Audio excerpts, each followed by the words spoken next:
রিমি ছিল একটা ছোট মেয়ে, খুব চঞ্চল আর কৌতূহলী। একদিন সে দেখলো আকাশে অনেক ঘুড়ি উড়ছে। রিমির খুব ইচ্ছে হলো একটাও যদি সে ওড়াতে পারত, কিন্তু তার ঘুড়ি ছিল না।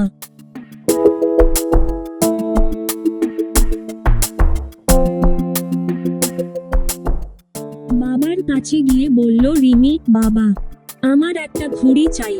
বাবা বললেন, ঘুড়ি বানিয়ে নাও, আমি সাহায্য করব। তারা দুজনে কাগজ, কাঠি আর আঠা দিয়ে বানিয়ে ফেললো এক রঙিন ঘুড়ি।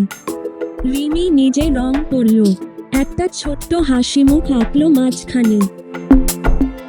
পরদিন বিকেলে রিমি ছাদে উঠল ঘুড়ি ওড়াতে।